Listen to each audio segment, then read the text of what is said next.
Welcome back to another episode of the Field of 68's 2023 NBA Draft Prospect Profiles. My name is Rob Doster. I have Terrence Oglesby here with me today, and we are going to be breaking down Santa Clara star Brandin Podziemski, a 6'5", 205-pound sophomore that averaged 19.9 points, 8.8 boards, and 3.7 assists while shooting a ridiculous 48% from the floor, 44% from three, and 77% from the free throw line. He is projected as a guy that is going to go in the early to mid second round. There are some people that are talking about him as a potential first round pick. I just got to throw this out there to you. He is a shooter and he is a lefty, which means that stroke looks oh so sweet. What do you make of the man that they call AirPods?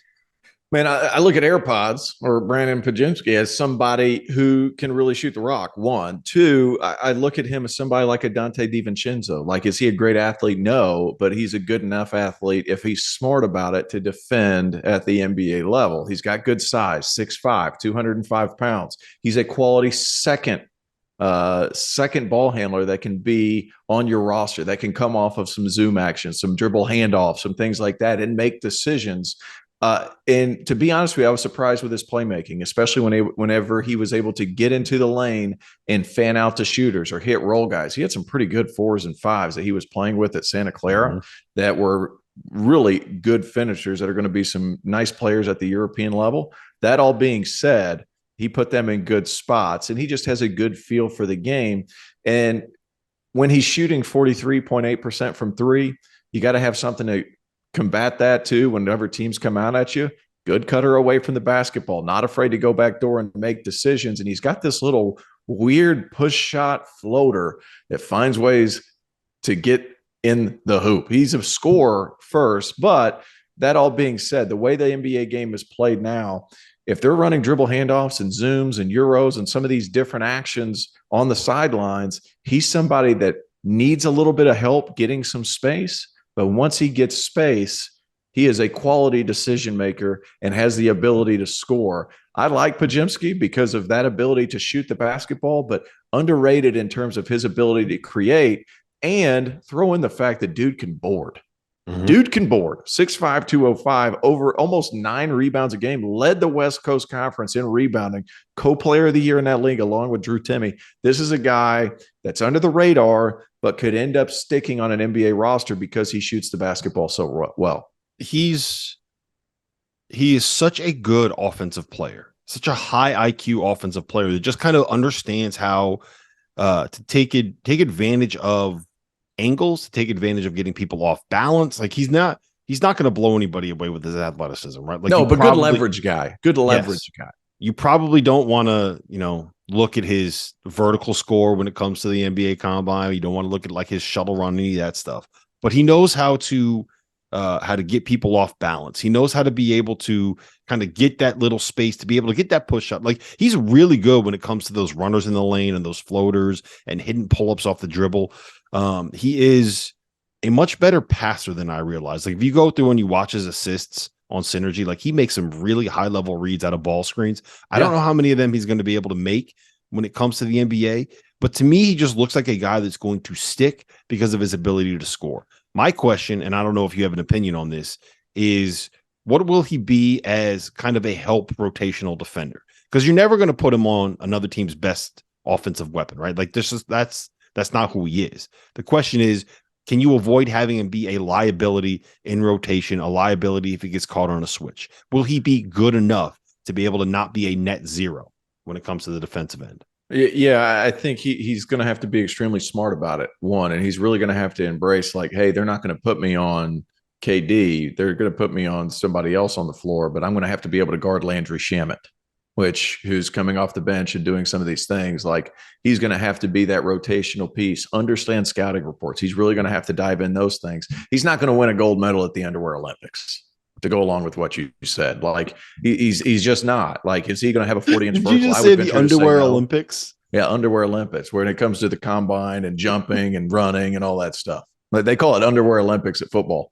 They don't call that in basketball, but you get my drift. Like, yeah, I do. But like, he's not going to be this guy that just absolutely wows you. But at the same time, NBA is a skill game at this point. And if you're 6'5", 205, you have those things to where You have the length, you have the strength, you have the ability. He's going to have to learn leverage. He's going to have to learn how to keep guys on his back in order to make decisions. And he's going to have to make them quicker at times. There are times this season he would get into the lane and he'd get stuck. And because he doesn't have this elite level athleticism to where he's going up and dunking on guys, sometimes he would have to settle for tough ones, or sometimes he'd have to settle for a jump stop and pitch back out, which is fine.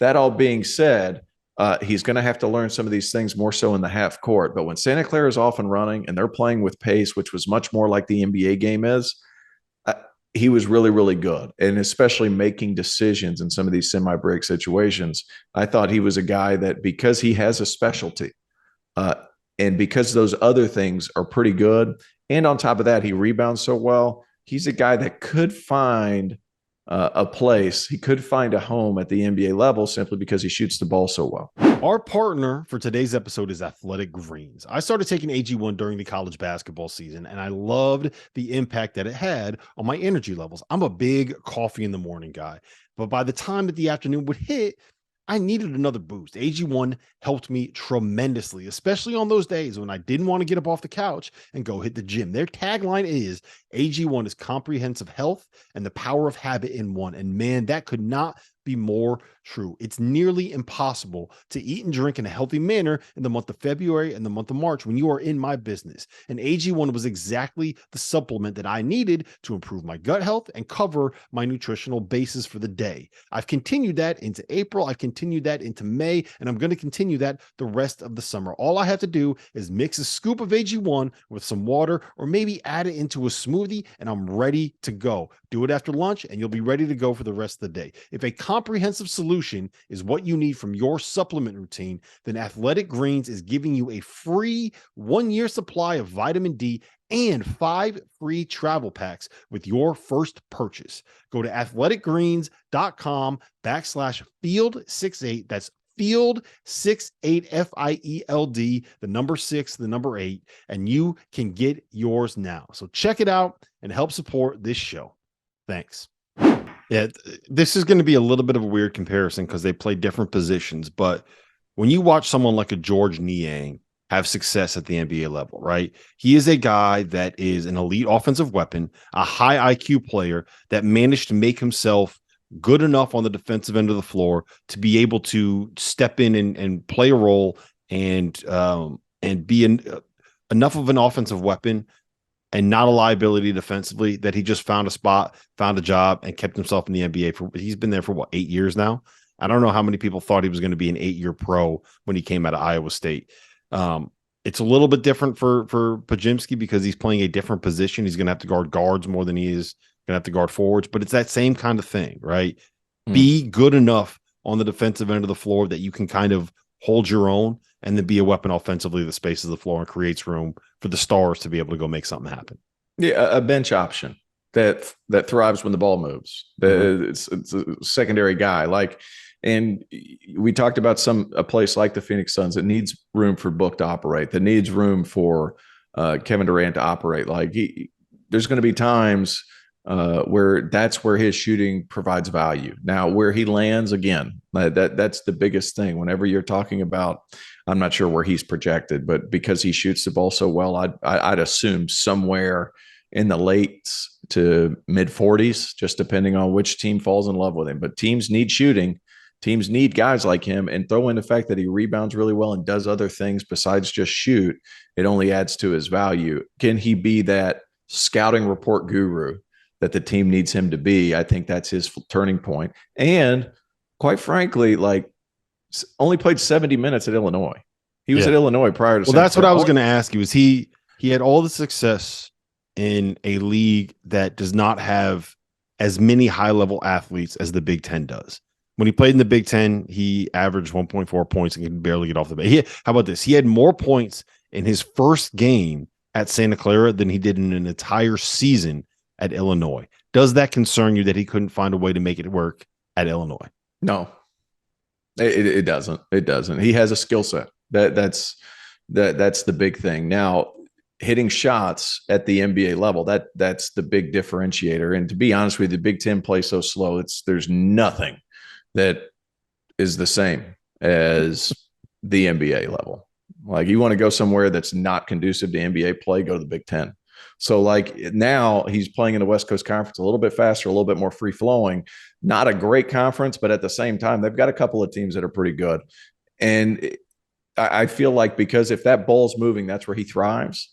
That's why he could be good. But he's got to be a scouting report maestro. Like he needs to know where he's closing out, how to close out, all that stuff before the ball gets to his man is really, really important for his longevity. Yeah. The other comparison that I make in terms of if you want to kind of imagine what his game is like, think of an off-brand, like a D'Angelo Russell type, right? Lefty, kind of awkward, not super explosive, knows how to create space. Yeah, but D'Angelo was a passing savant. Some of those reads that D'Angelo were making were just different. Yeah. I'm not sure. That's why I said off-brand. He's off-brand. Aldi D'Angelo Russell. Do you guys have Aldi's in South Carolina? We do have an Aldi. Just moved in. Yeah, so there you go. Aldi D'Angelo Russell is AirPods. Listen, great value at Aldi. Yeah, great value at Aldi. Listen, I do think that he is a guy that will, if he has some good shooting performances in some of these workouts, might catch a little buzz. Might be one of these names that you see like, oh wow, he ended up going 29th. He ended up being the 30th pick because of that incredibly high skill level. I do think there is value there, and I do think he's somebody that is going to be in an NBA game next season, which is pretty wild to think about coming out of the WCC. 2 potential first-round picks in the WCC this year, T.O. Neither of them played for the Gonzaga Bulldogs. This has been our breakdown of Santa Clara's Brandin Podziemski. For those of you that don't know how to pronounce it, make sure you check out all of our other draft prospect profiles in the description below, and make sure you tune in. We will be doing a live mock draft 1 week before the actual NBA draft itself happens. Thank you for watching the Field of 68. If you've enjoyed what you've seen here, hit that like button, share this link with your friends, or check out the description for some other places that you can consume Field of 68 content.